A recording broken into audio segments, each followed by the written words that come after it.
Bueno, buenos días otra vez a todos. Vamos a llamar a la lista rápidamente, ya que somos poquitos afortunadamente. Dice Juan Pablo Castro. Presente, profe. Ok. Gracias. Juan Andrés Díaz. Presente, profe. Véalo, ahí anda. Ahí sí ve que ya está. Todavía sigue con la misma capucha de hace un año. No, profe, es que es para el frío. Johan Sebastián Flores. Presente, profe. Pero hoy sí se cortó el pelo, Johan Sebastián. Ese está muy bien. Jason Fuentes. Presente, profe. Ahí está juicioso, hombre. Ese está muy bien. José Luis García. Presente, profe. Hoy, José Luis, sí, lo veo con ese pelo Más peinado, profe, más peinado. más peinado. Ok. Bueno, entonces dijimos que Nelson Eduardo Ordóñez no está, que Brian Estido Roa tampoco, que Jessica Jimena Rodríguez Tampoco, profe. Un año sin volver. tampoco. Jefferson Alexander Rodríguez. Presente, profe. ¿Cómo vamos con esa cámara, Jefferson? Usted como que esa cámara está con pelea con la cámara, Jefferson. A ver, déjeme ver Sí, profe. qué pasa con esa cámara, Jefferson. Toca arreglarla. O sea, no lo vemos. Sí, profe. Jason Fernández Sierra. Entonces anda Jason Fernández Sierra Chaparro. Jason no está hoy. Yelixa Rojas Chávez. Presente, profe. Ahí estás, muy bien. Denny González Garnica.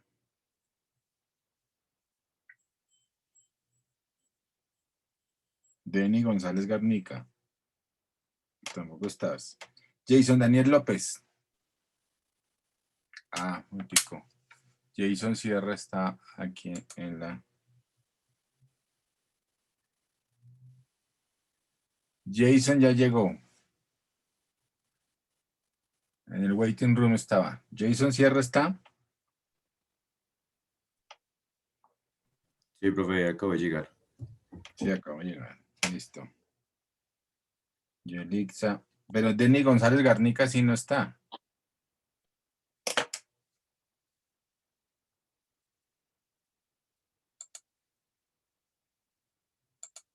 No está.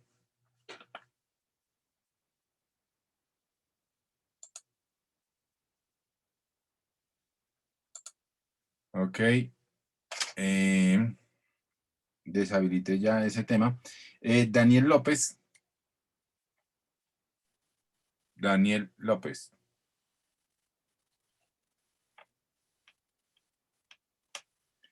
Luz Estrella Hernández.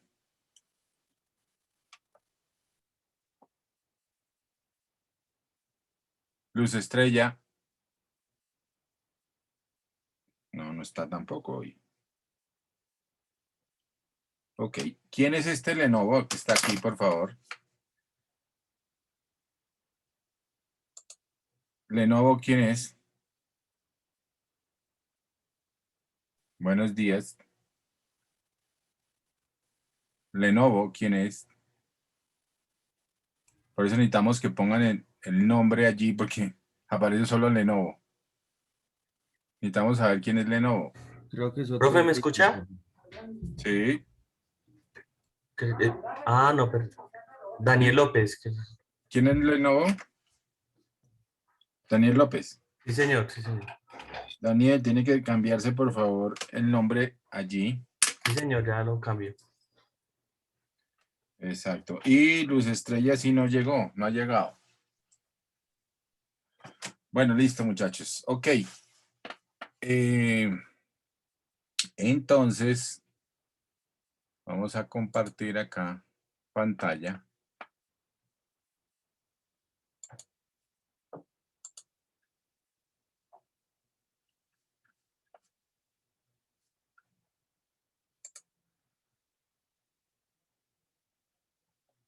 Está un poquito lento el sistema hoy. No me están cerrando las ventanas como debe ser. Bueno, acá estamos en... Bueno, ¿cómo terminaron de pasarla? Va a tocar poner tareas de un día para otro para que nos volvamos a actualizar. Pero que es esa agresividad. Sí. Andrés, toca trabajar porque si no, ¿qué hacemos? Bueno, aquí estamos entrando de nuevo a la plataforma. Lo que pasa es que está un poquito lento hoy, pero bueno. Listo. Y acá, su materia de ingeniería económica y financiera. Listos. Bueno, entonces ahora sí vamos a mirar unos videitos, porque se nos quedaron unos videitos. Vimos ayer el mapa conceptual para Yelixa para que se ponga al día. Ahí está. ¿Quién más llegó hasta hoy? Yelixa y ¿quién más? Creo que solo ella, profe. Entonces, bueno, ayer estuvimos la mayoría. Y estuvimos viendo ya la introducción, definiciones, y estamos viendo y vimos el mapa conceptual de la ingeniería económica, que tiene una serie de temas allí muy importantes. Vimos el mapa mental de ingeniería económica. Hay un mapa segundo de ingeniería económica que los retomaremos ahorita más tarde y un tercero también. Pero vamos a ver este video sobre el valor del dinero en el tiempo.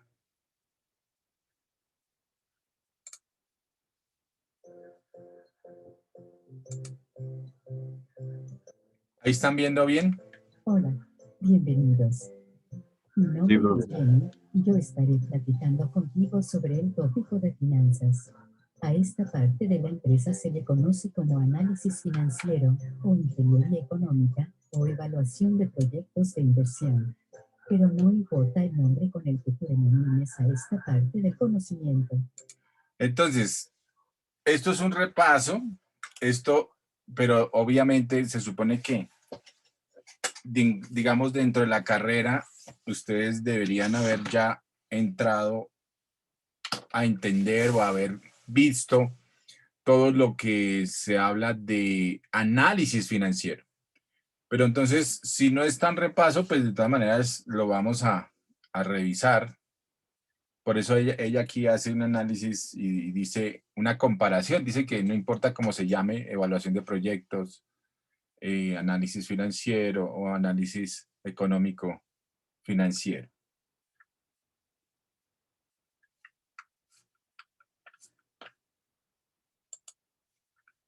Ok, entonces, a ver, ¿cuáles son las tres cosas que dice que son equivalentes? O evaluación de proyectos de inversión. O evaluación financiero. A esta parte de la empresa se le conoce como análisis financiero Análisis financiero o ingeniería económica o ingeniería económica, que es lo que estamos viendo, o evaluación de proyectos de inversión. o evaluación de proyectos de inversión. Digamos que se tiende a confundir, o más que a confundir, de cierta forma se aplican las mismas herramientas para el análisis financiero, para la ingeniería económica y para la evaluación de proyectos, ¿ok? Pero no importa el nombre con el que tú denomines a esta parte del conocimiento. Lo importante es que si conoces y aplicas bien estas ideas, podrás tomar las mejores decisiones en cuanto al manejo del dinero dentro de tu empresa o en tu vida personal. El principio fundamental. La mejor manera de tomar decisiones respecto al dinero, ya sea para tu empresa o inclusive a nivel personal. Obviamente, la primera empresa por la que uno trabaja es por sí mismo. La primera empresa grande siempre es uno mismo. Entonces, es para trabajar también el tema personal. Mental es comprender el concepto del valor del dinero en el tiempo. Aunque Entender el concepto del valor del dinero en el tiempo. Eso lo tienen que tener ustedes súper claro siempre. O sea, un peso hoy no es lo mismo que un peso dentro de un año. Y hace un año un peso era y es diferente a lo que es el peso de hoy en día. A ver, ¿ustedes qué creen que influye allí principalmente? Eso lo vimos ayer, pero otra vez vamos a recordarlo, vamos a participar. ¿Cuál es la diferencia fundamental entre un peso de hace un año y un peso de hoy? ¿Qué factor económico está involucrado allí? Habíamos Sí, quedado ayer que era la inflación, profe, ¿no? la inflación, muy bien. La inflación. Entonces, como ha habido inflación, quiere decir que ha habido una elevación. ¿Qué es la inflación? A ver, pues entonces vámonos a la inflación. ¿Qué es la inflación? Definiciones, a ver. Profe, lo La que yo tengo defini- entendido es el exceso de capital en un mercado, en un país, ¿puede ser? El exceso de capital en un mercado. No, tal vez eso es más de liquidez o iliquidez. La inflación como tal es la elevación indiscriminada de los precios en un lugar determinado, en un país, ¿cierto? Durante un periodo determinado, ¿cierto? Entonces, es una elevación indiscriminada. Cuando se elevan los precios, ¿cierto? Entonces, se dice que ahí como su nombre lo indica, se inflan. Ahorita vamos a ver un videito de eso para recordar también. Se inflan los precios, ¿cierto? ¿Y qué quiere decir? Que se hace más costosa la vida, porque si yo hoy puedo comprar con 100 pesos, no, vamos a poner algo, a ver, el desayuno, un desayuno rapidol, ¿cómo sería un desayuno rapidol? Una arepa y un café. ¿Ya desayunaron o no? Andrés, No, todavía no, profe. pilas, toca desayunar. Yo tampoco, pero entonces, la arepa y el café en cualquier lugar normal. Bueno, ahora estamos todos desayunando en la casita, Dios gracias, como dicen. Eso es algo bueno. Pues nos toca levantarnos más temprano a hacer el desayuno. Y ahorramos platica, porque antes si nos tocaba salir y almorzar por allá en la calle, imagínense tenaz, y desayunar por allá en la calle. Bueno, entonces hay que verle las cosas buenas a la pandemia. No todo es malo. La, la comida de la casa a la caserita también es mejor comida que la de por allá afuera. Y se ahorra uno un jurgo de plata también. Bueno, entonces, una arepa y un café, ¿cuánto están costando por fuera? Las dos como 3.000. Unos 3.000 pesos, pongamos. Listo. Entonces, con 3.000 pesitos hoy, ¿cierto? Voy y compro mi café y mi arepita de desayuno. Pero si mañana, vamos a suponer que mañana ya sube a 3.500 pesos o a 4.000, pues ya no voy a poder comprar con mis mismos 3.000 pesitos, voy a poder comprar ese mismo combo de desayuno, ¿cierto? Entonces, hay una inflación del precio. Por múltiples razones se dan las inflaciones. Acuérdense que eso, bueno, tal vez no sé si ustedes lo vieron conmigo, oímos algo en economía y micro un poquito. Sí vimos los videos de inflación, pero aquí les traje un videito de inflación para recordarlo. Y entonces, pues tengo que de mi presupuesto aumentar 500 o 1.000 pesos para ese desayuno diario. Multipliquemos 1.000 pesos diarios adicionales durante, pongámoslo, los 24 días o 20.000 o 20 días, pues digamos, 20 días laborales adicionales que estoy, fíjense, ya o quitando de mi presupuesto de otras cosas para otros pagos, para otras situaciones, o si lo estaba ahorrando, tengo que poner 20.000 pesos para ese mismo tema de alimentación. Entonces, ya estoy dejando de, como costo de oportunidad en ese orden de ideas del dinero, de invertir esos 20.000 pesos en otras cosas debido a la inflación, o de ahorrarlos, o de sencillamente tenerlos de backup, como sea. Pero entonces tengo que pagarlos para suplir de nuevo esa necesidad, ¿cierto? Entonces la inflación me empieza a generar problemas en mi presupuesto, en mi estructura de vida. Y si así es todo, imagínense la gasolina, si sube, que eso sube anualmente. Acuérdense que la gasolina, bueno, la gasolina también se va ajustando mensualmente. Y a veces sube, a veces baja, pero normalmente está ahora otra vez subiendo. Durante la pandemia, por la baja demanda y por la baja oferta también, perdón, por el exceso de oferta, por la baja demanda y el exceso de oferta, acuérdense, empezó a bajar los precios del petróleo terriblemente en una época. Pero entonces, y eso se empezó a ajustar, obviamente, el precio del petróleo pues se ha venido ajustando y ha venido de nuevo cogiendo valor y otra vez genera situaciones de inflación en los precios internacionales de los diversos países.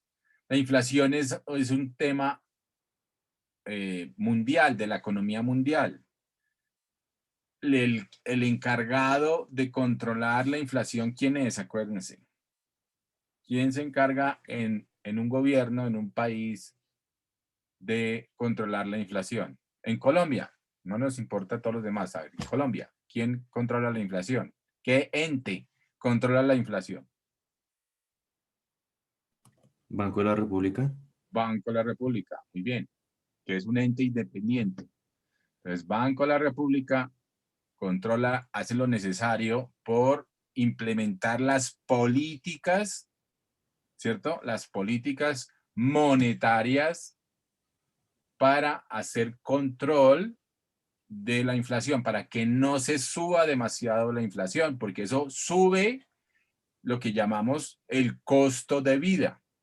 Y si sube el costo de vida, pues voy a tener por mi mismo ingreso menor capacidad de compra y menor capacidad, digamos, de adquisición de bienes y servicios y bajaría en ese orden de ideas mi bienestar. Profe, una pregunta. Sí. Pues no sé, de pronto estoy errado, No, pero cuéntame. se supone que el alza del salario mínimo tiene en cuenta el estudio de la misma alza de la inflación, ¿no? Sí, señor. Ustedes saben que cuando resulta y pasa que llega al final del año, siempre hay un ajuste salarial, ¿cierto? O sea, el ajuste salarial para el siguiente año. Hay todo un tema de reunión precisamente del gobierno con las centrales obreras para manejar el tema. Unos piden unos incrementos, normalmente siempre piden los incrementos, obviamente, que se piden por parte, digamos, de la parte trabajadora que está representada allí por los gremios. También vienen los representantes de los gremios patronales, ¿cierto?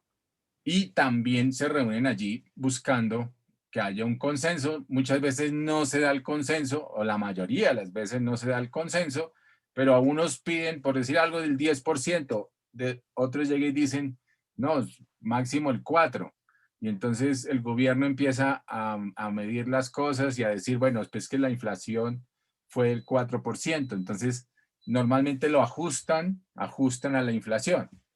Pero ¿qué pasa? Se empieza a generar una retroactividad y queda recesiva, los incrementos quedan recesivos o sea, los incrementos en el salario mínimo normalmente se ajustan a la inflación, pero empiezan a generar recesividad porque automáticamente el siguiente año, ¿sí?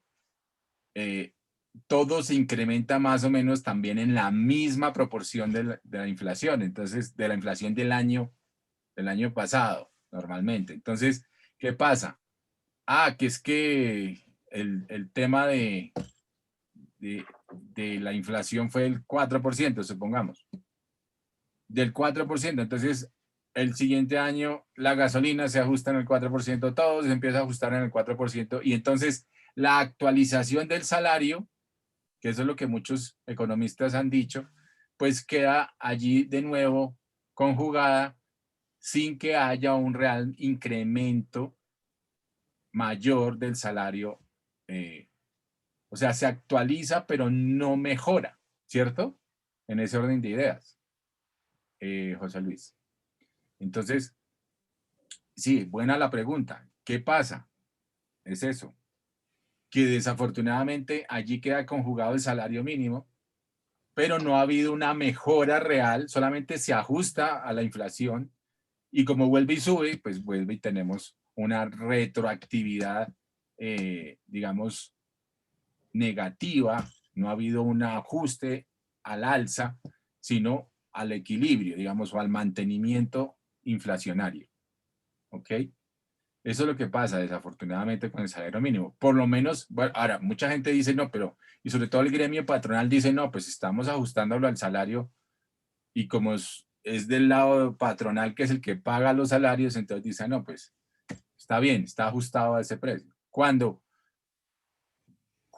sube mucho más o lo ajustan unos 2 o 3 puntos o un punto de más, pues ahí es cuando muchas veces entra el gremio patronal a decir, no, déjemelo, bájelo a la inflación, o sea, ¿cierto? Pero realmente hay analistas, economistas que han hecho esos análisis y la retroactividad es muy grande. Digamos, la falta de actualización es muy grande. No hay, no hay un ajuste real anual para incrementar el salario como debe ser para que realmente supliera y creciera el salario. Entonces, en ese orden de ideas, el salario está, ¿cuánto está el salario mínimo mensual vigente en este momento? A ver, para este año, ¿en cuánto quedó? Averigüémoslo. San Google. A ver, ¿cuánto está el salario? Profe, que creo que está en 908.000. 908.000 más Más el auxilio de transporte. el transporte, que está como en cuánto, en 50. No, creo que entre los dos suman 1.000.000, como 1.014.900.000. 1.013.000. Sí. 1.014.900.000. Sí, Sí, con auxilio. Ok, entonces, ahorita estamos en millón, bueno, pongámosle 1.015.000 pesos, digamos. Entonces, pues este 1.015.000 pesos, digamos, si se hubieran hecho los ajustes y lo que llamamos salario de subsistencia como tal, más no salario mínimo real para crecer, para vivir, para, digamos, que hay una sostenibilidad en la vida, sostenibilidad de vida, pues hay cálculos que dicen que el salario mínimo en Colombia debería estar por el doble por lo menos, o sea, por los 2.500.000 más o menos, sería el salario mínimo real al que debería estar. Todo trabajador, todo asalariado, el salario mínimo en Colombia debería estar en 2.500.000. Pero obviamente, pues, la situación ha sido que, como les digo, pues no se ha ajustado realmente. Ha habido inclusive años en los que los incrementos han sido menores inclusive a la inflación. Entonces, por eso están totalmente desajustados a la realidad económica. ¿Ok? Bueno, listo. Entonces, entendido ya ese tema, muy bien las preguntas. Profe, Señor, yo tengo ahí otra pregunta. señor. O sea, yo también diría que el salario mínimo debería estar como un poco más elevado, pero en parte eso es que toda la carga fiscal de Colombia recae sobre las empresas, tienen muchos impuestos. Entonces, Sí. para eso se tendrían que bajar los impuestos para así dar un mejor salario mínimo, ¿no? Sí, es una de las políticas que se podrían implementar. Lo que pasa es que, pues allí hay un tema, digamos, de justicia y equidad tributaria que llaman. ¿Por qué? Porque si bien es cierto, las empresas pues son las que más pagan impuestos en este momento, también son las que más subsidios tienen y por ende al final de cuentas las empresas tienen muchas posibilidades de no pagar todos los impuestos que deben pagar. Entonces, ¿qué pasa? También, ¿por qué Eso es pasa lo que hacen esto? con el SENA, por ejemplo, ¿no? Señor, ¿cómo sería? ¿Cuál es la pregunta? Que ellos, por, digamos, por evadir uno de los impuestos, ellos dan el tema de las pasantías para las personas, a los muchachos de las universidades y del SENA, si no estoy mal. Ah, por pagar esos impuestos. Sí, señor, o sea, Sí, digamos, pues, por bajar el tema de impuestos. sí, claro. Entonces, ellos pueden, o sea, exacto, las pasantías y todos estos temas, eh, cuando lo incorporan a las empresas, uno incorpora a, a estos aprendices del SENA, entonces tiene unas exenciones tributarias allí, exacto. Muy bien. Y hay otra serie de temas en el IVA, hay otra serie de temas que son las famosas exenciones tributarias. Entonces, hay unas exenciones tributarias muy grandes en Colombia todavía y eso es una de las peleas que se han tenido con los ministros porque se les ha demostrado que en las reformas tributarias cada vez más hacen como exenciones tributarias para las empresas y lo que están buscando es que muchas más eh,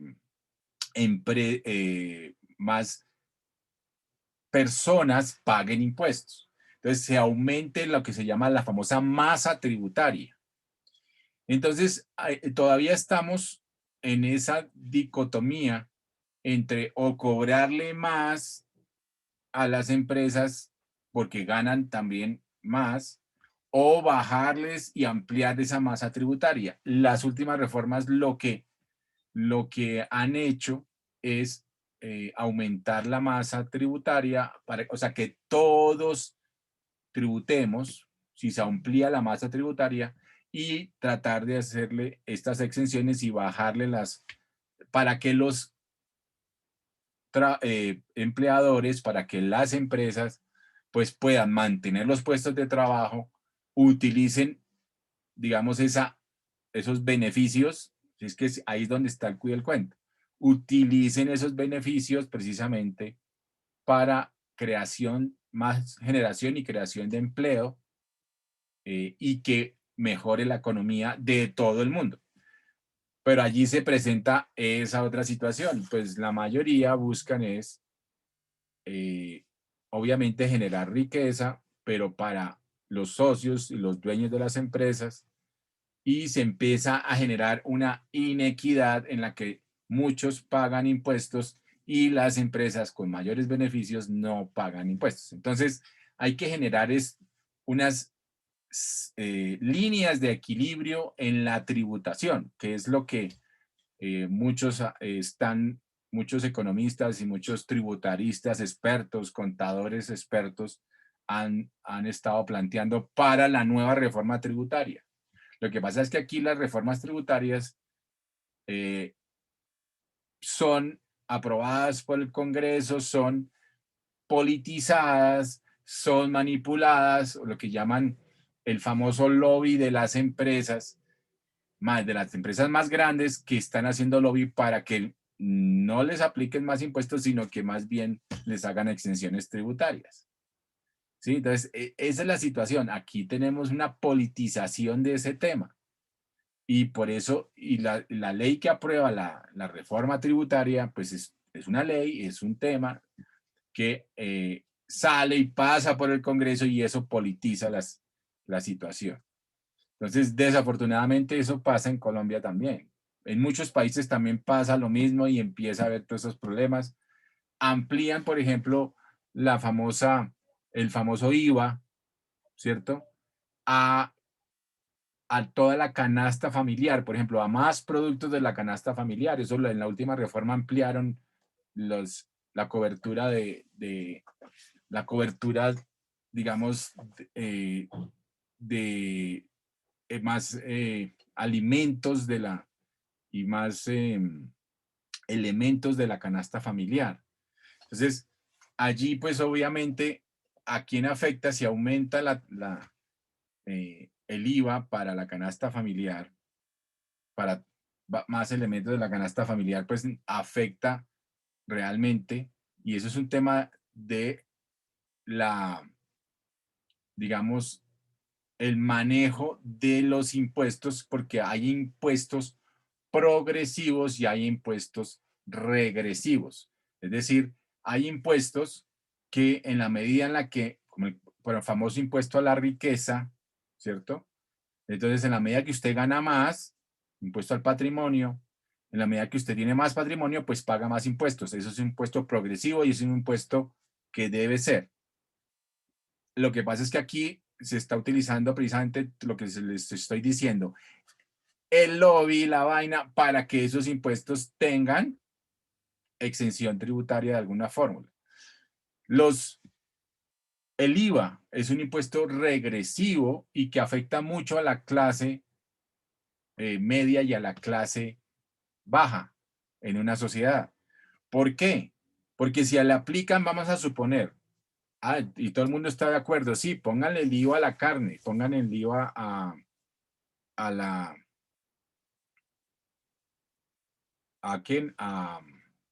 la leche, supongamos. Entonces, listo, aumenta en esos bienes, pero si esos son bienes de consumo normal y digamos, la clase media estaba acostumbrada a comer carne, vamos a suponer que la clase media estaba acostumbrada a comer carne, pero si le incrementan el IVA y le ponen el IVA a la carne, vamos a suponer es un 20% más, pues entonces va a buscar bienes sustitutos y va a buscar otro tipo de bienes porque no va a poder comprar esa carne como antes compraba. Si antes comía 2 veces o 3 veces carne a la semana, pues va a bajarle a una vez y va a buscar bienes sustitutos porque allí está la descompensación por los temas de ingresos. O sea, yo tengo un presupuesto, la clase media tiene un presupuesto, todos tenemos un presupuesto y el presupuesto, obviamente la clase más baja, pues no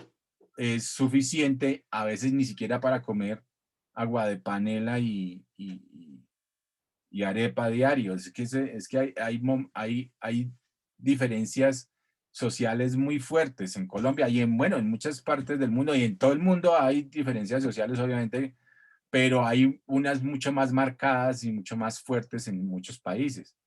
O sea, lo que llamamos la famosa pobreza absoluta. Y todavía nosotros tenemos unos niveles y unos márgenes de pobreza absoluta que no son deseables y que no deberían existir en Colombia, pero todavía hay. Y entonces allí encuentra uno esa diferenciación social, ese gap, esa brecha tan grande que hay entre las diversas, digamos, clases sociales. Y por eso, pese a que ya, digamos, sí hay una porción de pobreza absoluta y de pobreza en Colombia, es que están saliendo y que se está volviendo más clase media, eso es cierto, se ha ampliado la clase media en Colombia. Si bien es cierto, allí hay mejora, digamos, porque pues menos pobres, más clase media. Pero ¿qué pasa? Pues esta clase media cuando se le aplica toda esta cantidad de impuestos, pues vuelve y genera, y ojo con lo que pasó ahorita con la pandemia. Con el tema de la pandemia, volvimos atrás en temas de crecimiento económico y volvimos atrás en temas de ingresos económicos por clases sociales. Volvimos y mucha gente volvió de nuevo a estados de pobreza debido a la pandemia. Entonces, todas estas situaciones son complicadas y más si se aplican, por ejemplo, impuestos, que eso es lo que estaban hablando ahorita, porque estaban hablando de que este año tendrían que hacer reforma tributaria. Entonces, allí empieza a haber toda una problemática, ¿cierto? Porque entonces van a aplicarle más impuestos, ampliando la masa tributaria que ya vienen viene precisamente la clase media a hacer esa gran masa tributaria y aplicarle más a la clase, más impuestos a la clase media, generaría obviamente mayores regresiones y pues es como decirles devuélvanse a ser pobres otra vez, porque los impuestos son muy altos. No hay forma de sobrevivir con esos impuestos, ¿cierto? Entonces, ahí está todo lo que está pasando en este momento y los impuestos, obviamente, tienen que ser, digamos, en las dos líneas, tanto en la línea progresiva como en la línea regresiva, pero habría que quitar, es decir, aumentar la masa tributaria, sí estaría bien, siempre y cuando también empiecen a bajar el IVA, también para que no afecte tanto la calidad de vida de las clases baja y media e inclusive la alta. Pero la alta, como tiene mayores ingresos, ¿cierto? Pues allí es donde uno empieza a decir, pues cualquier cosa que se le aplique de impuestos, pues sencillamente son compensados de acuerdo a los ingresos. Y tendría la posibilidad la clase alta, si así se hiciera, si así se hiciera realmente bajo el precepto de una sociedad más equitativa, pues que generaran más empleo y que se distribuyera mejor la riqueza. Pero aquí no pasa eso y el sistema capitalista no va a hacerlo así. El sistema capitalista per se, que es un sistema de libre mercado, es un sistema de libre competencia, pues lo que busca es maximizar sus beneficios. Para eso crea uno la empresa, para maximizar los beneficios, ¿cierto? Para eso hacemos ingeniería económica, para mejorar los beneficios de la empresa, mejorar nuestros beneficios. Y si hacemos esa ingeniería económica, pues lo que buscamos es que tengamos exención tributaria. Ojalá tuviéramos todas las exenciones tributarias para maximizar nuestros beneficios y poder tener, digamos, mejor calidad de vida. Pero allí vuelve y genera una situación en la que se concentra y centraliza lo que llaman el capital. Entonces se centraliza y se concentra en pocas manos. Por eso en el mundo, no sé si yo les mostré alguna vez un videito chiquito, en el mundo la concentración de la riqueza es muy alta, porque estamos en un sistema capitalista en el que se concentra y se centraliza el capital. El que más tiene, más puede acumular. El que es el dueño de los medios de producción. Esto suena un poquito socialistongo, pero así es la realidad. El que más tiene la posibilidad de, digamos, el dueño de los medios de producción es el que más tiene la posibilidad de enriquecerse más rápidamente y de acumular más rápidamente capital. Pero allí es donde está también la situación con respecto al tema socialista. No es que es lo que está proponiendo muchos personajes allí. Ya me estoy metiendo en política, pero ya con esto termino. ¿Qué es lo que están proponiendo? Ah, no. ¿Qué es lo que pasó en Venezuela? No, es que a los ricos hay que quitarles para distribuir la riqueza. Ellos tienen demasiada riqueza, no hay que distribuirla. Y eso no es lo lógico dentro de un sistema. El sistema, porque eso es quitarle la libertad, digamos, quitarle la propiedad privada y las famosas expropiaciones y dividirlo entre todo el mundo, pero eso es distribuir por la pobreza, no distribuir por la riqueza, ¿cierto? Eso es generar pobreza para todo el mundo, no es generar riqueza. Lo que se debe estimular es el empleo, lo que se debe estimular es la generación de nuevas empresas, la generación y la inyección de más capital para que las personas tengan más ingresos, para que todos podamos hacer más riqueza, que no es fácil, sí, porque es que es competencia, es libre competencia, y que el sistema es fuerte, quiebra gente, sí, claro, pero para eso está el ingenio y la capacidad empresarial, precisamente, que sí, es un esfuerzo, pero aquí tenemos ejemplos de esfuerzos grandísimos en Colombia, de gente hecha a pulso y que ha salido adelante, gente pobre, pero que con su empresa ha hecho cosas grandes, es rica en este momento. O sea, vamos a ponerlo en esos términos, a través de la generación de empleo, de la generación de empresas, la creación de trabajo, pues ahora es millonaria. Entonces, es entrar, que no ha sido fácil, que le tocó, como dicen vulgarmente, comer. Y pues claro, pero ha logrado lo que ha logrado y lo tiene, con la constancia, con la perseverancia, con el ingenio. Y les he puesto siempre un ejemplo de eso que es Arturo Calle, el Arthur Street.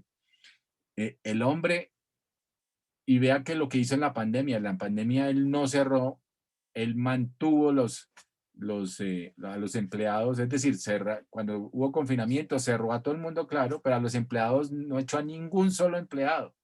Le quitó las prestaciones, le quitó las bonificaciones, le quitó muchas cosas durante ese periodo, pero pagó completo el salario, pagó todas las cosas y les ayudaba a mucha gente. Les ayudaba a mucha gente como empleador a tener su propia vivienda, ha ayudado a que tengan los subsidios necesarios para que tengan, casi todos tienen sus viviendas, o sea, a través de la empresa les ha servido para ganar más y para crecer también como familia, como empresa, y les ha entregado, ¿cierto? Dinero, de su dinero, y eso se le ha multiplicado, es algo multiplicador, ¿no? Es lo que él ha dicho en sus entrevistas eso, que él hace eso porque a él se le multiplica. Entonces, fíjense que eso son posiciones mentales, son posiciones digamos, de visión, visionarias, y él ha evolucionado. Entonces, cuando ha tenido problemas, como todos los empresarios, pues ha evolucionado y le ha tocado comprar en China, hacer en China, traer cosas. Se pasó a algunas fábricas, o la principal fábrica creo que ya la pasó a Costa Rica, porque ha tenido que evolucionar también de acuerdo con la economía mundial, de acuerdo con la globalización, de acuerdo con los costos, tratar de mejorar los costos, pero sigue manteniendo su producción, ciertos tipos de producción de cierto tipo de artículos aquí en Colombia, y los que le son más favorables y realmente puede también generar empleo también en otros lados, pues lo ha hecho. Entonces, no es una persona, como digo yo, egoísta ni nada de esas cosas, y es una persona que fue muy pobre de pequeño, pero ya ha dedicado a trabajar y tuvo que sostener a la familia desde pequeño y, y tuvo que dedicarse a trabajar desde pequeño. Entonces, fue como el papá. Entonces, creció y se desarrolló. Esos son ejemplos. Arturo Calle, pues es un ejemplo del empresariado colombiano, y así hay muchísimos en Colombia. Entonces, es esa imagen y esa posibilidad que uno tiene, y uno tiene la posibilidad de hacerse rico, claro que sí, multimillonario, crecer, generar riqueza, generar empleo. Claro que sí. O sea, esa es la posibilidad. Pero para eso, y ya para terminar aquí, lo que tenemos que hacer es y aprender, ¿cierto? Nosotros como empresarios o como trabajadores en alguna de estas empresas, buenos trabajadores éticos, trabajadores profesionales éticos, pues tenemos que hacer la ingeniería financiera a los proyectos de ingeniería financiera, a las diversas posibilidades, desarrollos de mercado, nuevos desarrollos de productos. Ustedes que son ingenieros industriales, pues lo que tienen que hacer es esos nuevos desarrollos de mercado, nuevos desarrollos de productos que les sirva y que maximice las utilidades, obviamente, de las empresas. Entonces, sí, para terminar el tema, pues los impuestos hay que verlos en esas dos líneas, si son progresivos, si son regresivos, y seguir aplicándolos, pero en las justas y debidas medidas para que no genere esas brechas sociales tan fuertes que tenemos en Colombia. Es parte de ese rumbo que que deben tomar inclusive las reformas tributarias. Bueno, creo que ahí ya respondía a Daniel y a José Luis, ¿cierto? Sí, sí, Ahí ya profe, adelantamos gracias. medio módulo, profe. Señor. Gracias, profe. Ahí ya adelantamos medio módulo, profe. No, pero ahí aprendemos, ahí repasamos cositas chéveres. Bueno, entonces sigamos. Pueda sonarte extraño, el dinero es un activo que varía su valor conforme transcurre el tiempo. Vamos a la sala de presentaciones y ahí les explicaré este concepto. Entonces, nos va a explicar el concepto de valor en el tiempo. Como te decía hace unos momentos, el principio fundamental es entender el concepto del valor del dinero en el tiempo. Cantidades iguales de dinero no tienen el mismo valor si se encuentran en puntos diferentes del tiempo. El dinero actual tendrá un mayor valor que aquel que se reciba en una fecha futura. Algunas razones para explicar el por qué este dinero tiene un diferente valor pueden ser las siguientes.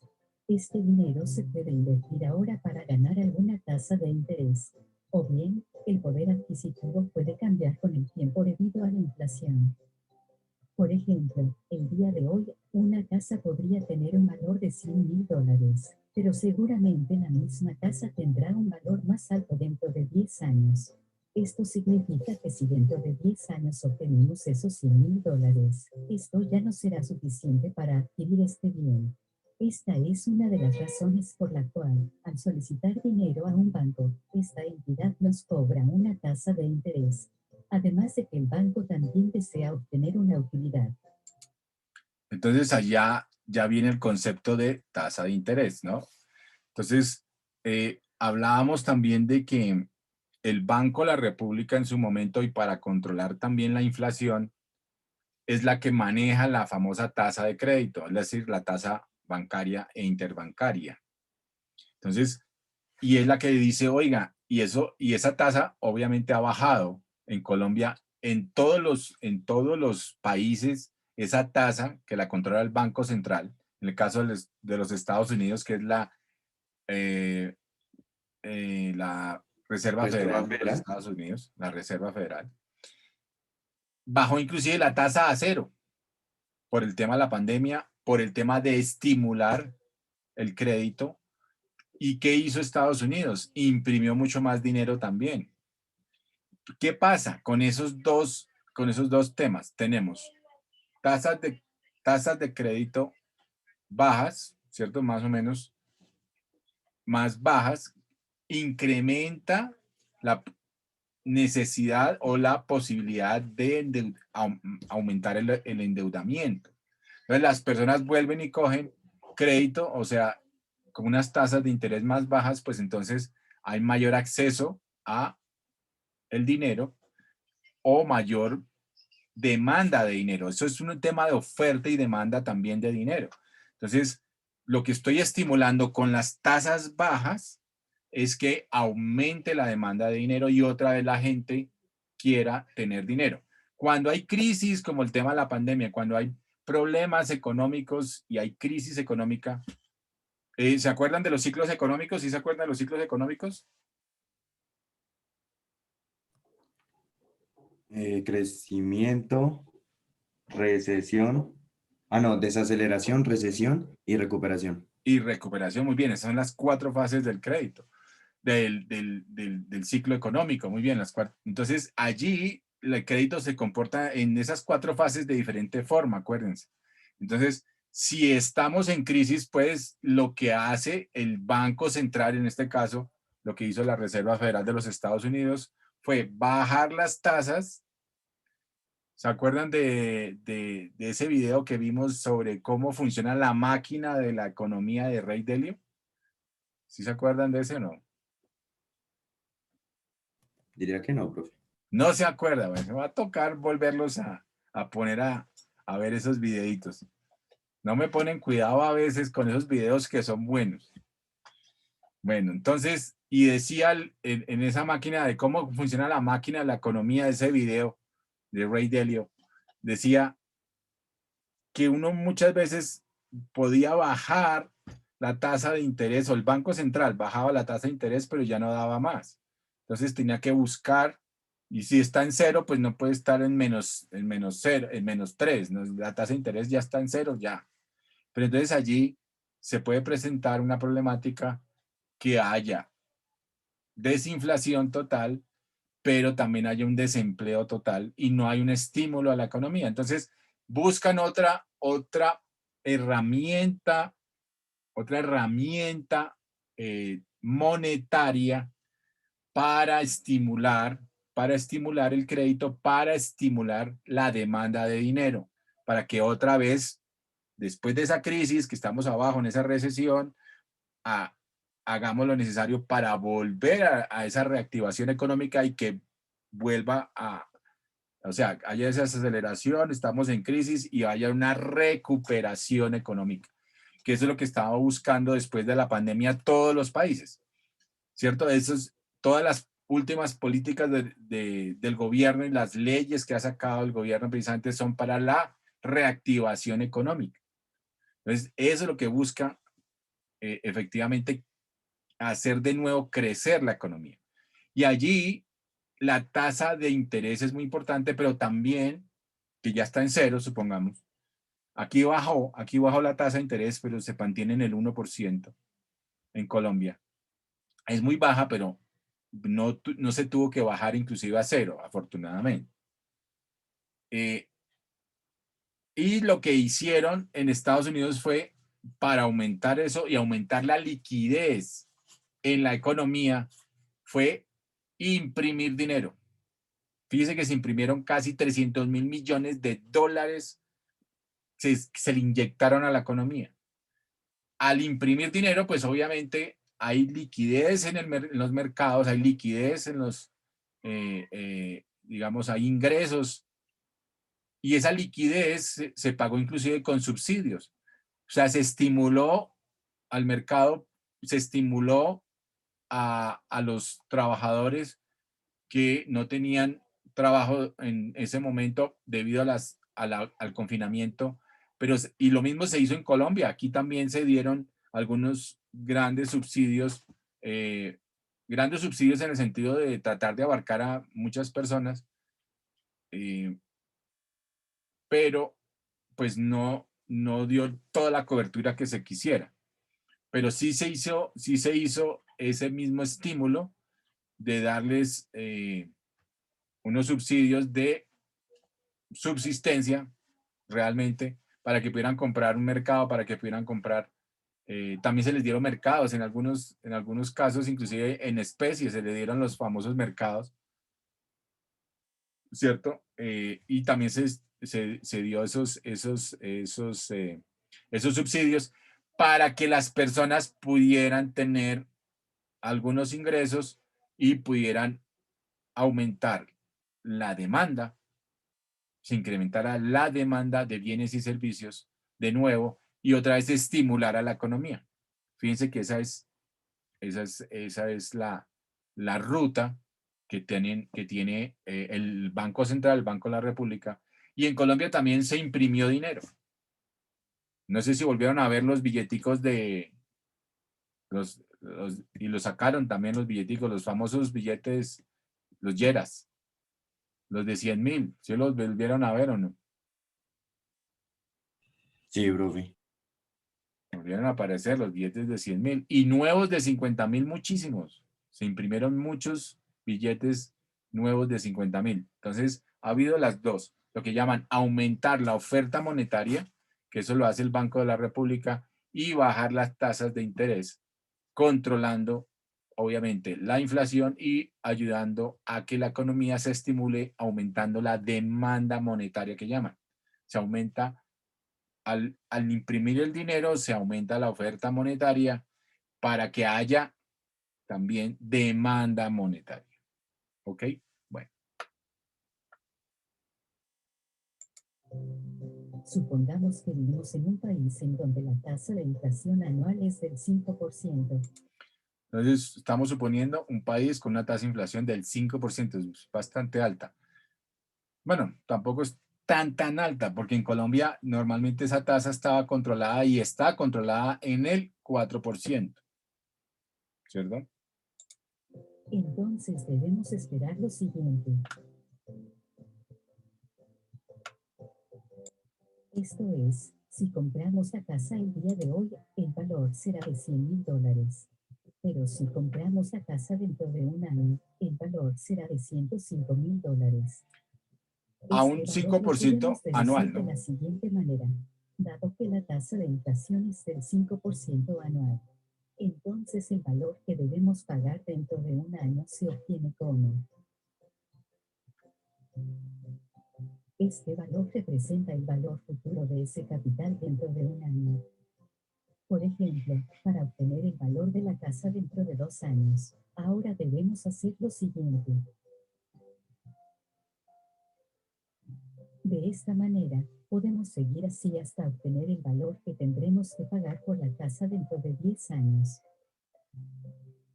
Es decir, el valor de una casa de $100.000, con una tasa de inflación anual del 5%, será de $162.889 dentro de 10 años. A esto se le conoce como el valor futuro. La tabla nos muestra todas las equivalencias de esta cantidad de dinero a lo largo de los siguientes 10 años. Entonces, aquí hay dos conceptos importantes para que nos acordemos. En el año cero, 100.000, o vamos a poner 100 millones de pesos, que vale un apartamento hoy, supongamos. Entonces, dentro de 10 años va a valer 162 millones de pesos. Es decir, a una inflación del 5%, solamente teniendo en cuenta la inflación, no teniendo en cuenta otro tipo de cosas. Pero si en términos de inflación tenemos que proyectar nuestra compra o nuestro valor, ¿cierto? A futuro de ese apartamento, si hoy vale, y también lo podríamos ver en términos del tema también, digamos, comercial. Mínimo, la actualización sería a la tasa de inflación. Entonces, muchas veces la persona que tiene su apartamento o que tiene su casa y la quiere vender, pues lo mínimo y lo que llaman es el valor comercial, pues es una actualización año a año con base en la inflación. Pero muchas personas, ahí sí como dicen, le ponen más que alma al asunto. eh, y como dicen, la plata de unos vale más que otros según ellos. Y entonces le ponen 3 veces más de la inflación o 5 veces más de la inflación. Entonces dicen, ah, no, mi casa me costó hace 10 años 100, pero hoy vale por el barrio, por el sector, por no sé qué más cosas y tal, y le ponen un valor comercial de 500 millones de pesos. Pues supongamos, y uno podría empezar hacer ese análisis y dice, ¿por qué subió? ¿Por qué? ¿Por qué subió tanto? ¿Cuáles son los factores que incrementaron a ese valor comercial? Pero eso se va ajustando también. Inclusive allí en temas de impuestos ha habido una valorización, una actualización catastral que llaman. O sea, tanto de valorización como actualización catastral. ¿Para qué hicieron todo este tema de actualización catastral? Para que se paguen impuestos sobre un valor más real, el impuesto predial se pague sobre un valor más real, ¿cierto? Y ha habido esa actualización catastral. Entonces ustedes creo que ya porque antes había la famosa valorización catastral y uno pagaba impuestos sobre y compra y venta sobre ese valor catastral. Entonces, antes se vendían, por decir algo, el valor catastral que aparecía del predio era de 1 millón de pesos y lo vendían por 100 millones, porque el valor comercial era 100 millones de pesos. Entonces, obviamente no estaba actualizado el valor catastral. Pero ahora en Colombia y sobre todo en la mayoría de los municipios y en especial en Bogotá, con la valorización y actualización catastral que han venido haciendo los últimos años, pues los costos de los predios y el costo, digamos, eh, que aquí se me metió un mosquito, qué pena. y el costo digamos, de la propiedad de los inmuebles, pues están mucho más ajustados al valor comercial. ¿Sí? Entonces, ahora los predios están mucho más cerca al valor comercial. Entonces, en este momento, por decir algo, X apartamento que como les digo, antes había esos diferenciales muy, muy grandes. Ahora ya no hay tanto diferencial en el catastro, en la valorización catastral, y entonces uno paga impuestos más altos también en compraventa de los bienes. O sea, cuando uno va y paga las escrituras en la compraventa, pues ya lo hace sobre el valor mínimo catastral, porque está muy actualizado al valor comercial. Es más, se volvió el índice o el referente, más que índice, es el referente para comprar y vender los bienes. Entonces, mínimo es el valor catastral en este momento.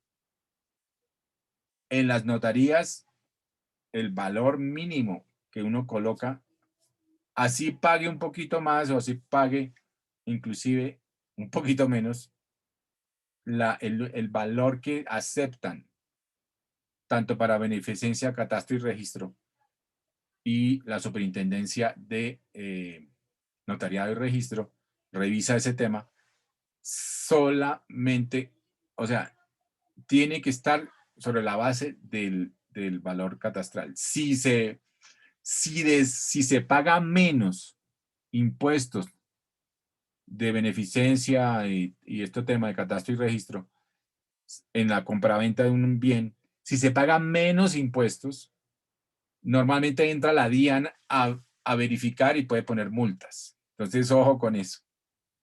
La DIAN está revisando ese tema, que se pague, que se tribute ahora en temas precisamente de valorización catastral de inmuebles, ¿cierto? De finca raíz, precisamente para que se paguen los impuestos. Entonces, antes se hacía, como dicen, esa jugada, ¿no? Ah, no, es que hagamos la escritura por el valor catastral, era 1 millón de pesos y yo le pago a usted los 100 millones de pesos, no hay problema. Pero pagamos de impuestos nada. Ahora no, ya no se puede hacer eso. Bueno, entonces sigamos aquí. Y como puedes ver, el valor del dinero a lo largo del tiempo es diferente. Por ejemplo, recibir $100.000 el día de hoy equivale a recibir $134.000 dentro de 6 años. A lo largo. Teniendo en cuenta la inflación, solo la inflación. Entonces, quiere decir que mis ingresos tendrán que ser, digamos, ajustados a la inflación también, que es lo que ya les comenté que desafortunadamente no pasa como debe ser. O sea, muchas veces se actualiza solamente a la tasa de inflación, es decir, se actualiza, no se mejora. A lo largo de estas charlas estaremos hablando sobre estos tópicos. Hablaremos sobre lo que representa el interés simple y el interés compuesto, sobre las equivalencias suponiendo flujos de efectivo, y analizaremos proyectos de inversión desde diferentes perspectivas. Pero por hoy es suficiente. Nos vemos pronto. Bueno, entonces vamos a ver tasas de interés, eso, todo este tema. Listo. Vamos a mirar acá estos dos temas, lo que les estaba contando, para recordar rápidamente. Inflación.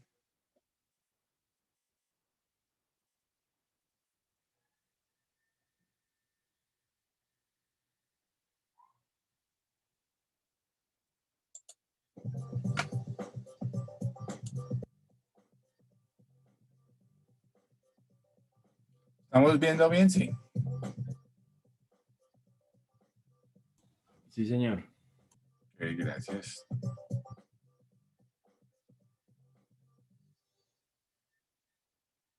La inflación es uno de esos temas de los que todo el mundo habla, pero que casi nadie entiende.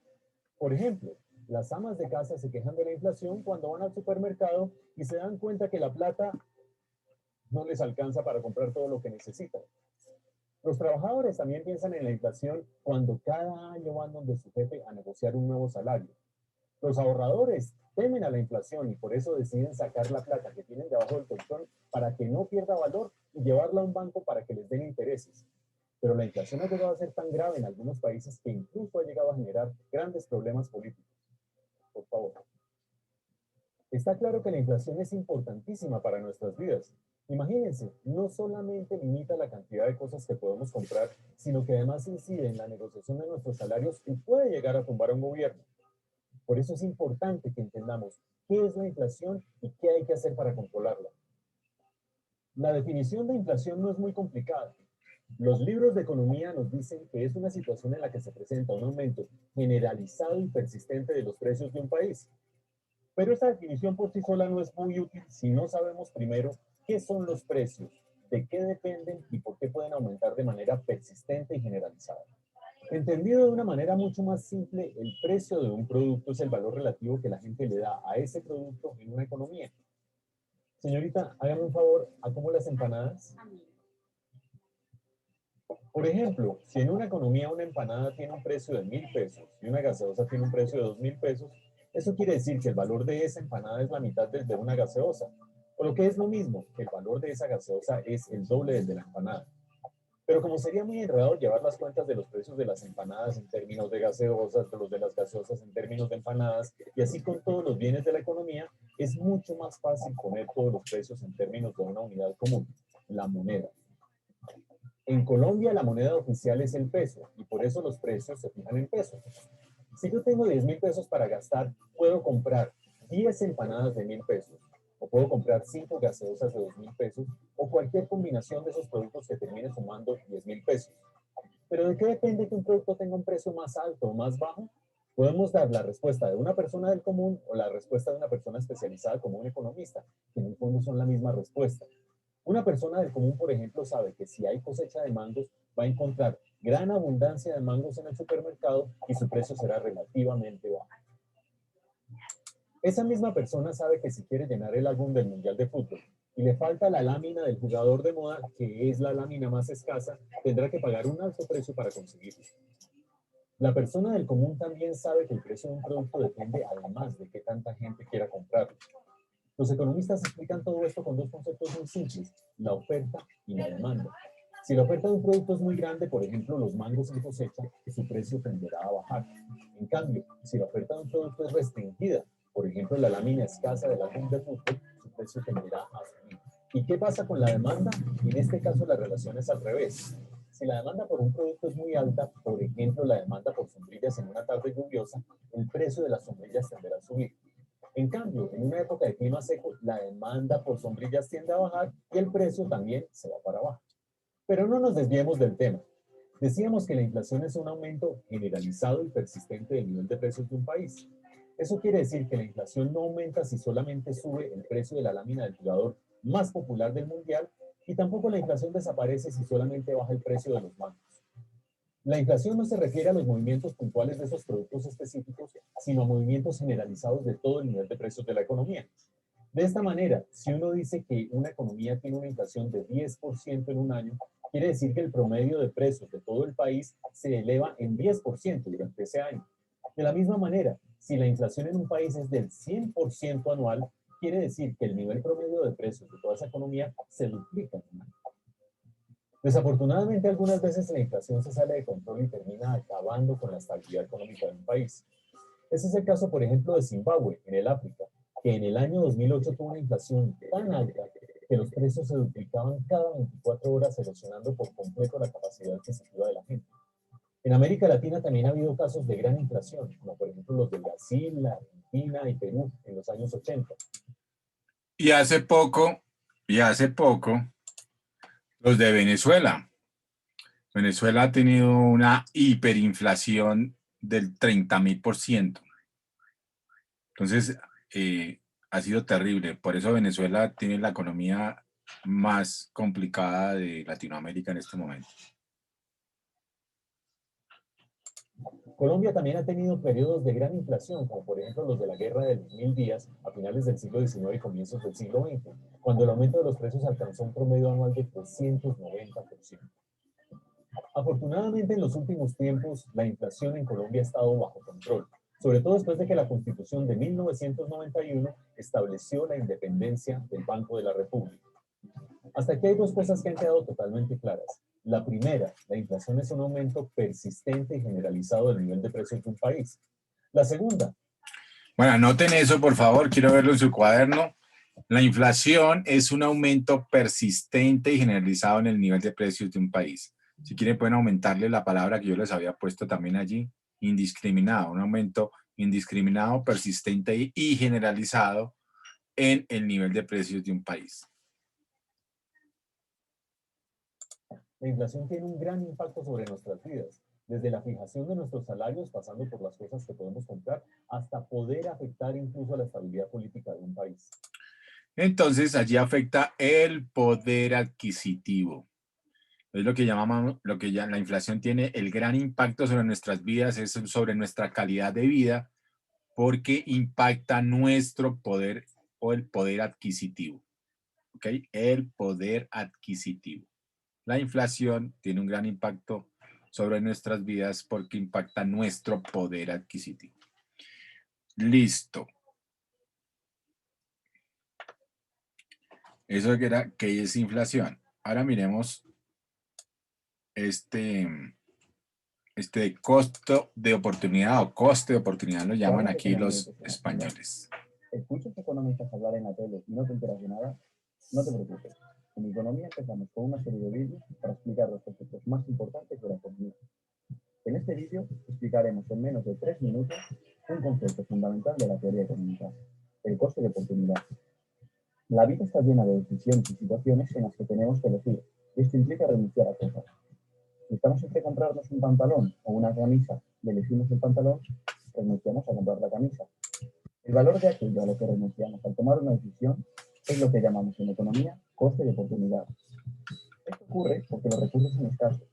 El dinero, los recursos naturales y, sobre todo, el tiempo son escasos. Vamos a ver un ejemplo para comprenderlo mejor. Este es Pedro. Implica renunciar a cosas. Si estamos entre comprarnos un pantalón o una camisa y elegimos el pantalón, renunciamos a comprar la camisa. El valor de aquello a lo que renunciamos al tomar una decisión es lo que llamamos en economía coste de oportunidad. Entonces, la definición, ¿qué definición tienen allí de coste de oportunidad?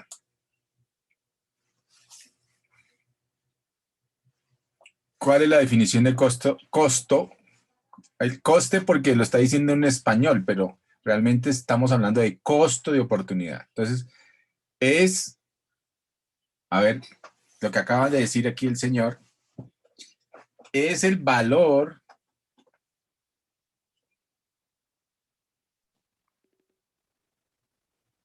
a ver, ¿quién lo completa? A ver, costo de oportunidad. De los recursos disponibles. Es el valor De los correspondiente, recursos disponibles. Yo puse así, profe. es el valor que corresponde acorde con la decisión, es el valor de de lo que renunciamos acorde con con nuestra decisión, con nuestra toma de decisiones. A ver, volvámoslo a revisar acá. Si estamos entre comprarnos un pantalón o una camisa y elegimos el pantalón, renunciamos a comprar la camisa. El valor de aquello a lo que renunciamos al El valor de aquello a lo que renunciamos, el valor de aquello a lo que renunciamos porque nos toca tomar una decisión. tomar una decisión es lo que llamamos en economía coste de oportunidad. Costo de oportunidad es el valor de aquello a lo que renunciamos, de acuerdo a nuestra toma de decisión. De acuerdo a nuestra toma de decisión, se llama costo de oportunidad. Esto ocurre porque los recursos son escasos.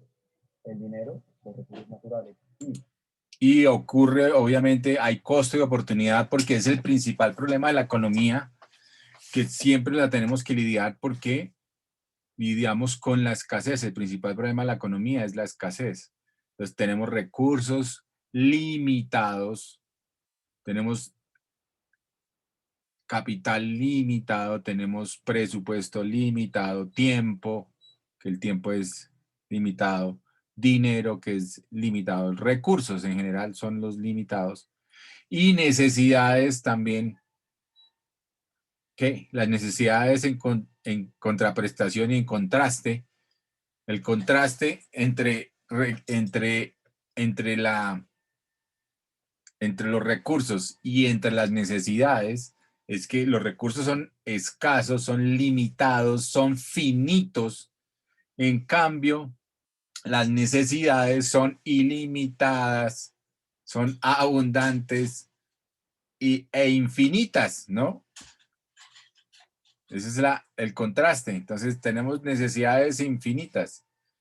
Pero fíjense que allí yo veía el otro día un tema, rápidamente les voy a decir, que el ser humano ha evolucionado a tal grado con las famosas necesidades, pues que sí, todas las necesidades del ser humano son grandísimas, pero hay personas en el mundo que se han hecho multimillonarias generando soluciones a esas necesidades para el largo plazo.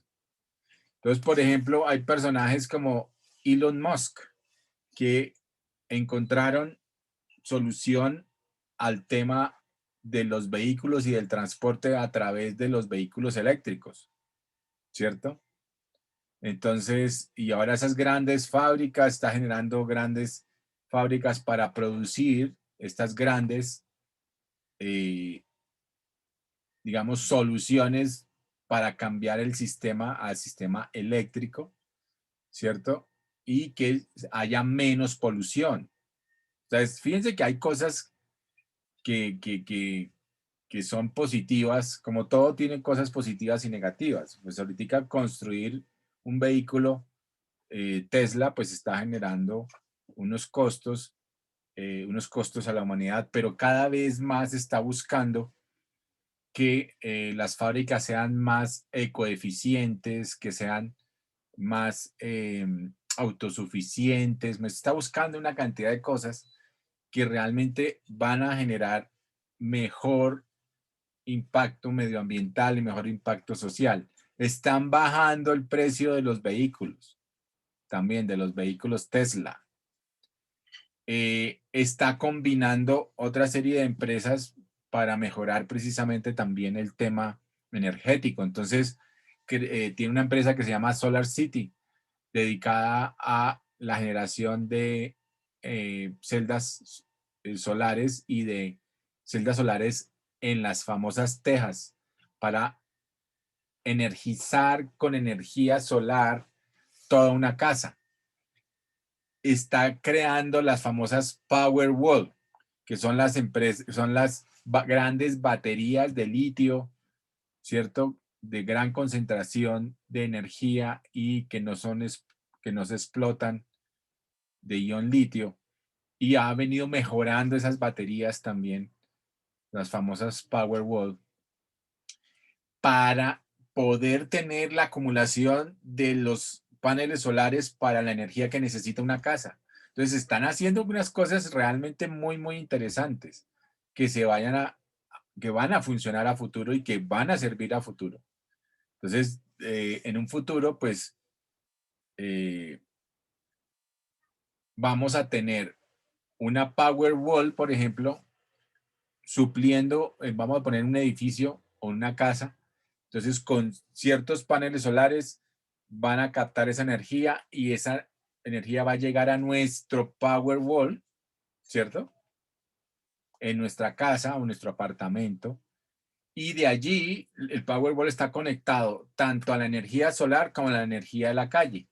Cuando genere suficiente energía, que es normalmente, por ejemplo, al mediodía y cuando son días soleados, genera más energía de la que necesita y de que la que consume uno en la casa. Mire que todo esto es ingeniería económica. Por eso les estoy dando este ejemplo.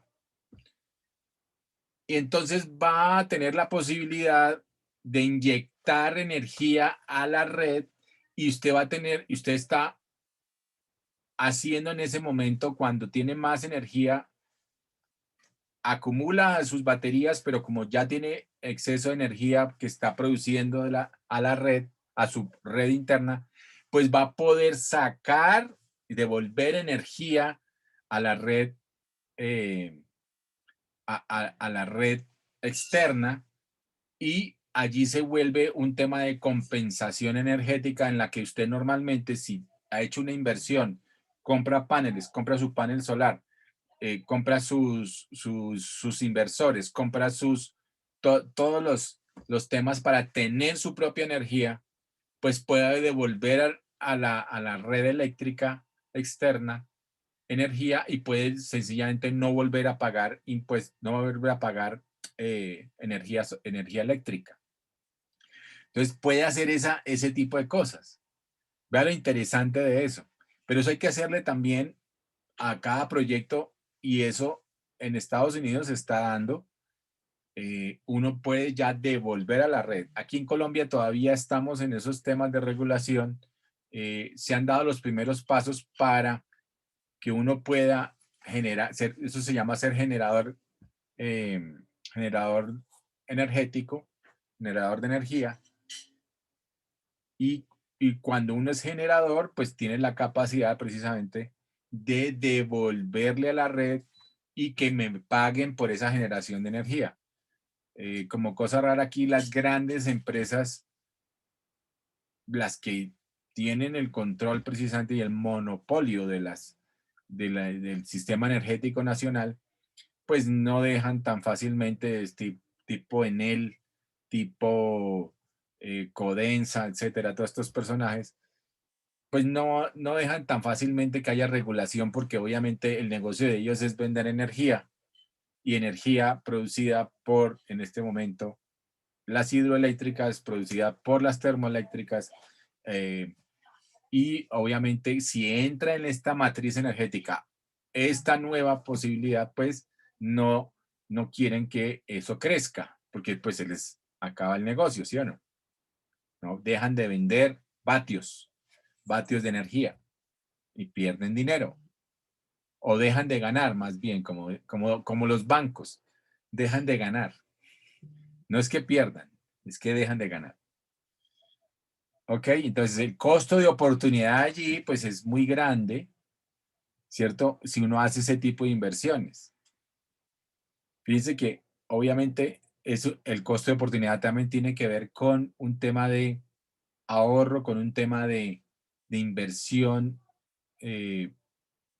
con toma de decisiones más elaboradas, analizadas, Y entonces yo tengo un costo de oportunidad de inversión y tengo que hacer ese análisis, tengo que ver qué es más rentable para mí en el futuro, qué es más rentable y en qué es para mí más importante y más rentable, ¿cierto?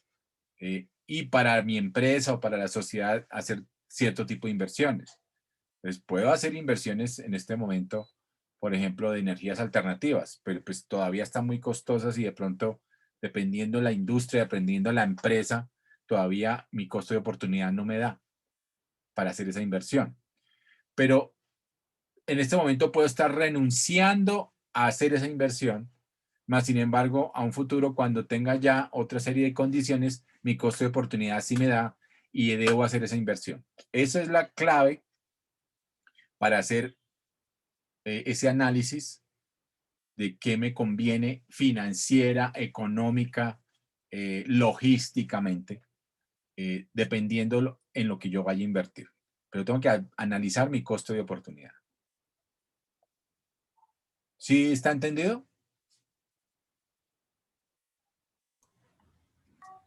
Sí, señor. Si quieren preguntarme algo, tranquilos, que para eso estamos aquí. Profe, yo sí. Cuéntame. ¿Para qué sirve saber el coste de oportunidad? Para lo que te estoy comentando. Precisamente, tengo la capacidad de tomar decisiones. Yo estoy permanentemente tomando decisiones. Entonces, mi costo de oportunidad debe estar basado en, puede estar en la rentabilidad, puede estar basado en el riesgo, y eso todo tiene, digamos, unos números que serían la famosa tasa de interés o una tasa de descuento. Entonces, de acuerdo a mi costo de oportunidad, yo hago y tomo decisiones. Entonces, de pronto, vamos a irnos por el lado más sencillo, que es normalmente la rentabilidad. Entonces, si un proyecto me da el 10% de rentabilidad, es decir, que me va a pagar el 10% cuando yo invierto X dinero, pero versus otro que me da el 5% nomás. Entonces, normalmente, si es solo por rentabilidad, pues yo digo, pues es el que me va a pagar más, ¿cierto? ¿Cuánto me va a pagar entre estos dos o tres que tengo y este me va a pagar el 10%, es el que más me está pagando? O vamos a suponerlo algo mejor, que sea el 30%. Uy, no, pues si ese me paga el 30%, este proyecto, este negocio, esta inversión, me está pagando el 30 versus yo tengo la oportunidad de invertir también en esto, en acciones, en poner la plata en un CDT que no paga sino como el 1% anual. Entonces digo, uy, no, pues me voy por el 30, si es solo por rentabilidad. Entonces tengo ese costo de oportunidad, ¿cierto?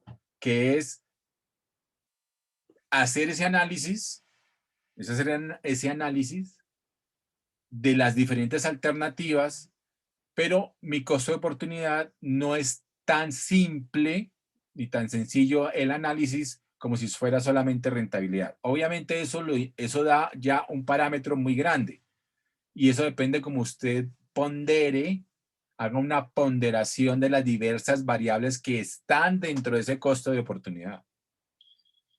Pero usted toma la decisión basado en las cifras, basado en los análisis, en los flujos de caja, en el valor presente neto del proyecto, en el valor futuro del proyecto, dependiendo cómo esté mirando el proyecto, y toma esa decisión basados, por ejemplo, si usted solamente quiere ver rentabilidad, y eso lo hacen los inversionistas, dicen, bueno, ¿cuál es el flujo de caja del inversionista? ¿Cuánto me va a pagar ese negocio?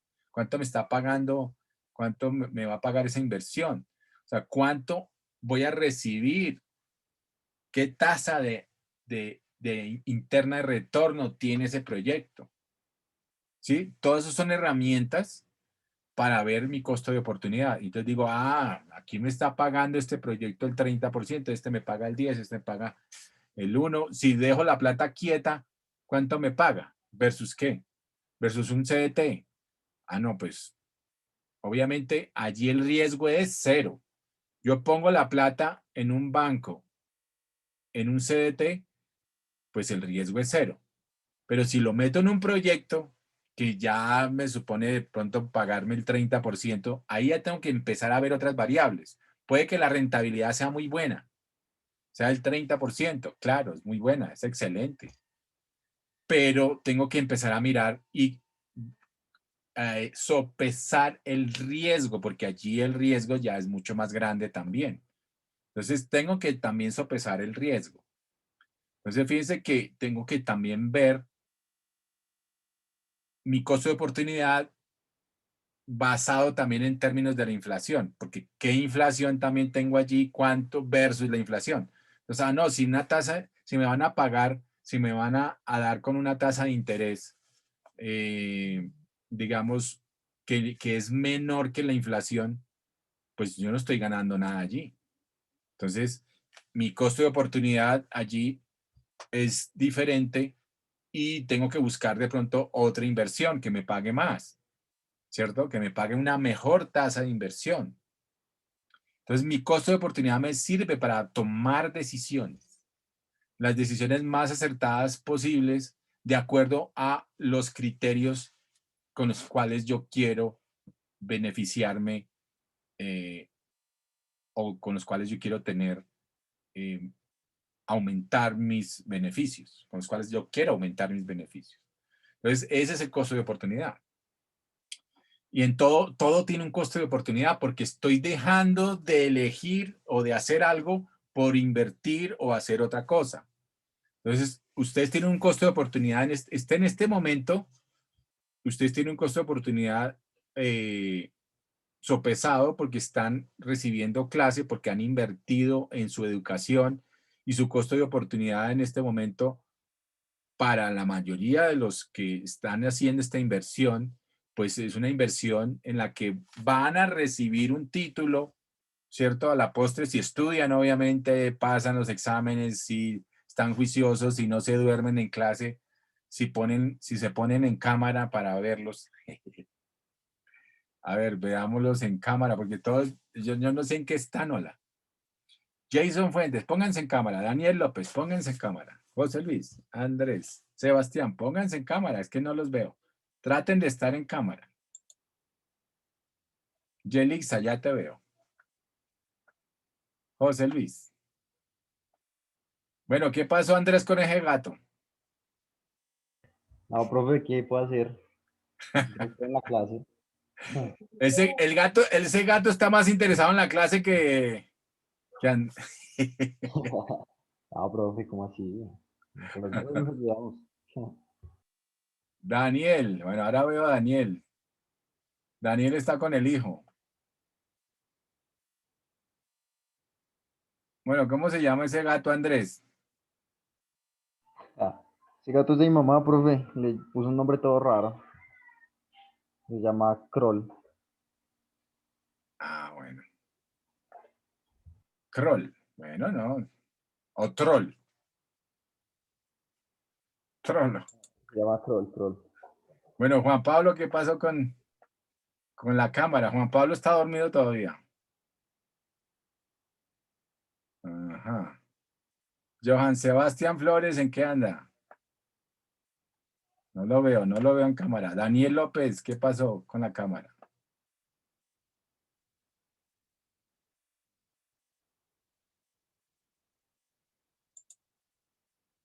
Ahora sí, bueno. Y Jefferson, tiene que arreglar esa cámara. Daniel, la cámara, por favor.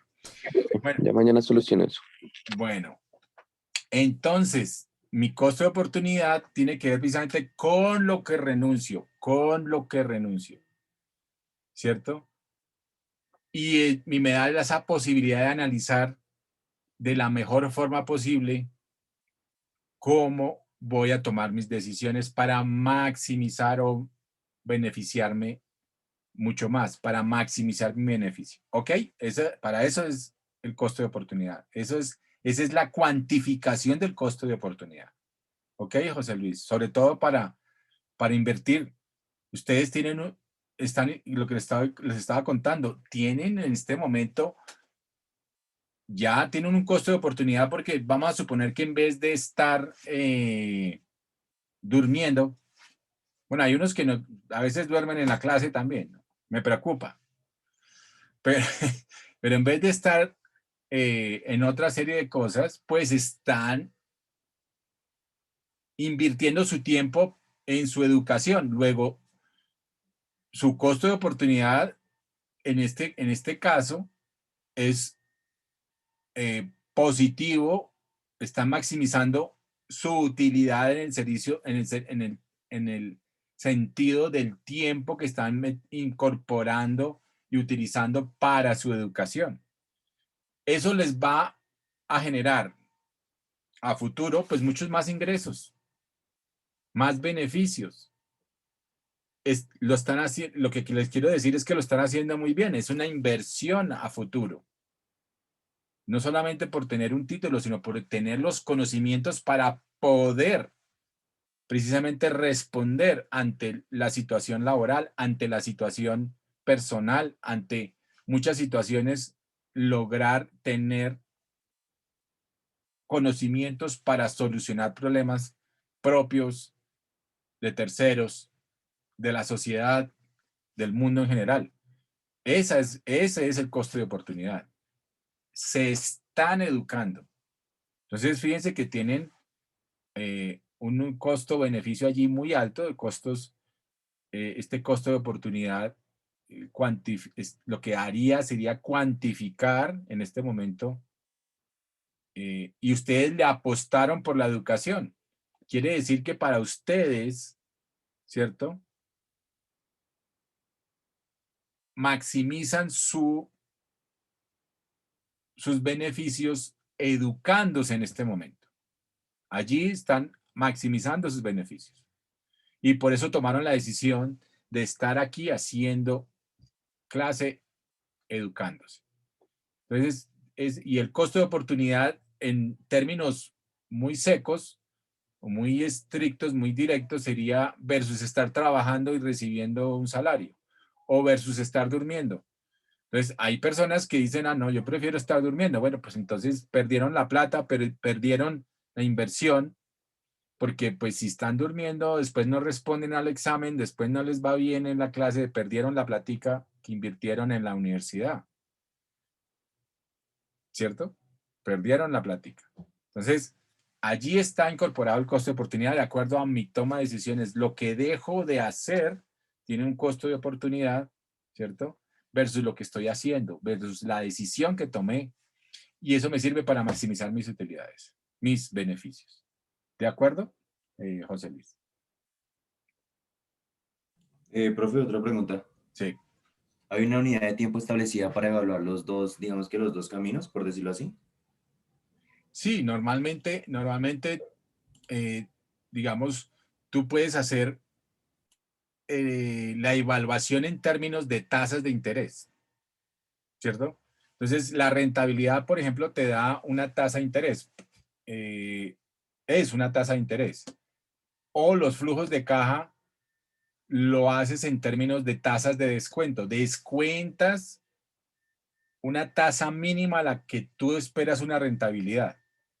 Entonces, allí haces ese análisis sobre la base de tasas de interés, sobre qué tanto me paga esa inversión, qué tanto me paga esa, digamos, ese negocio o esa inversión en tiempo y en tasa de interés. También lo podrías tener en términos de tiempo, ¿no? En términos de ganancias, en términos de beneficios, es decir, cuantificar un valor presente del proyecto.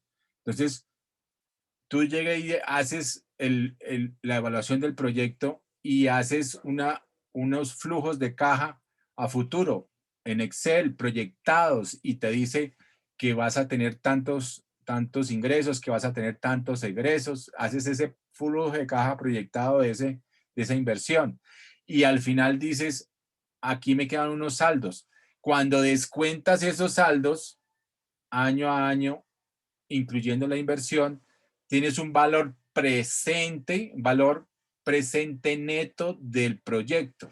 Y eso quiere decir que si yo invertí 100,000 y después de 10 años, invertí 100,000 hoy, y después de 10 años, me da que ese proyecto, el valor presente de ese proyecto con todas las proyecciones que yo hice, me da, vamos a suponer, el 10.000 invertido hoy y me va a dar 100.000, quiere decir que pues tengo una rentabilidad, ¿cierto? En valor presente, digamos, de 10 veces más, es decir, como si fuera del 10.000%, ¿cierto? En ese orden de ideas. Para eso saca uno, lo que hace es el descuento de los flujos de caja. Eso es otra forma de valorar los proyectos, descontar los flujos de caja. Pero entonces, en general, tu pregunta va es, ¿cuáles serían las medidas? Entonces, las medidas serían inicialmente porcentuales en términos de tasas de interés, tasas de descuento, valores presentes netos, que eso es lo que te da es un valor actual del flujo de caja, es decir, BPNs. También puedes hacer una valorización de esos flujos de caja de futuros, también con el valor económico actual, es decir, lo que ha generado valor y la actualización de esos valores a valor presente. Esa es una actualización también de esos valores. Y allí entonces dice, ah, bueno, yo invertí 100, pero voy a recuperar en todo el periodo de vida, voy a recuperar en 3 años, voy a recuperar el capital invertido y voy a tener una rentabilidad adicional durante los otros 7 años del 10% mensual, por decir algo, o de anual, pongámoslo. Entonces dice uno, ah, bueno, si es del 10% anual, supera la inflación, es una buena inversión. Todo eso se cuantifica en términos monetarios, obviamente en términos porcentuales, con base en las tasas de interés, y cuando tú hablas de valor presente o valor futuro, hablas en términos monetarios con base en la moneda que sea del proyecto del país. Entonces, allí esa cuantificación, pues obviamente tiene que ser, si estás hablando en Estados Unidos, pues va a ser en dólares, va a ser el valor actual del proyecto en dólares. Si estás en Colombia, normalmente lo estableces pues en pesos colombianos y así, pesos mexicanos, etcétera, etcétera. Nos va a dar un valor monetario cuando estamos hablando de valores actuales o futuros. Y me va a dar un valor porcentual cuando estoy hablando de tasas de interés compuesto, tasa de interés simple y anualidades, ¿cierto? Descuentos de flujo de caja. Me va a dar, por ejemplo, tasas internas de retorno, valor presente neto del proyecto. Entonces, allí tengo, y un valor presente neto del proyecto es una cuantificación en la moneda. Y una tasa interna de retorno, que es lo que da el proyecto internamente, o sea, ahí como lo dice, es una tasa interna de retorno mínima con la cual yo tengo que trabajar, que se vuelve mi tasa de descuento al final de cuentas de un proyecto como tal. Entonces, allí tengo que hablar es en términos porcentuales versus la rentabilidad que yo quiero como inversionista. Entonces, por eso los inversionistas lo que buscan en todos los proyectos es hacer el flujo de caja del proyecto y ver cuál es el flujo de caja del inversionista, es decir, cuánto tengo yo que pagar, cuándo tengo yo que invertir y cuándo me pagan. Cuándo el proyecto me paga mi rentabilidad, la que yo estoy esperando como inversionista. ¿Sí? Entonces, la cuantificación depende de donde yo quiera estar y para donde yo quiera ir. Y de mi posición como deudor, porque yo estoy como deudor también, en términos financieros, pues yo puedo tomar créditos. Si soy empresario, pues yo tomo créditos, pero también cómo analizo una toma de un crédito, de una financiación. Me pueden financiar un carro, me pueden financiar una maquinaria, me pueden financiar una fábrica, comprar la fábrica. Entonces, si a mí el banco me va a prestar para o porque no tengo recursos propios, pero si tengo recursos propios también tengo que ver el valor de mis recursos. Pero si no tengo recursos propios, pues me voy a financiar o a través de socios que me presten, que hagan empresa conmigo y que pongan dinero para la empresa, o me voy a financiar con el sector financiero tradicional, que es un banco o una cooperativa o lo que sea, y ellos me van a prestar dinero, pero ¿con base en qué? En una tasa de interés, ¿cierto? O sea, el valor, el costo del dinero, por el uso del dinero, me van a cobrar una tasa de interés. Entonces, allí la cuantificación es en términos de una tasa de interés, ¿ok? Sí te respondí.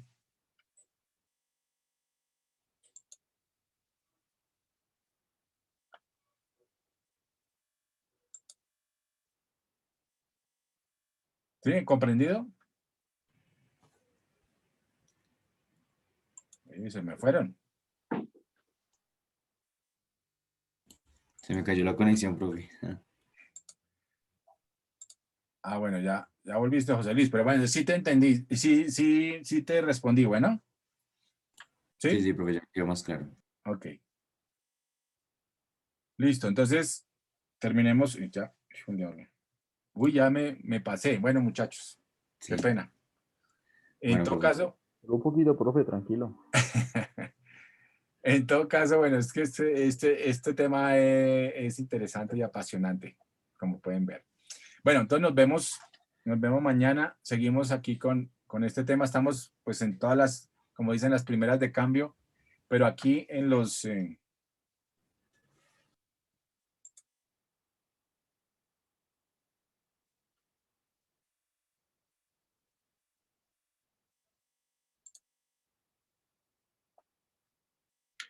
aquí en la plataforma también hay para que recuerden las famosas matemáticas básicas y matemáticas financieras. Pero bueno, yo creo que como vamos bien, pero mañana sí le metemos más a los temas de los conceptos para que estén más actualizados y tengamos todos los conceptos más frescos. Bueno, Listo, profe. Listo, profe, gracias. Hasta luego, profe. Gracias. bueno muchachos. Gracias, profe. Gracias. Hasta luego. Aló. Aló.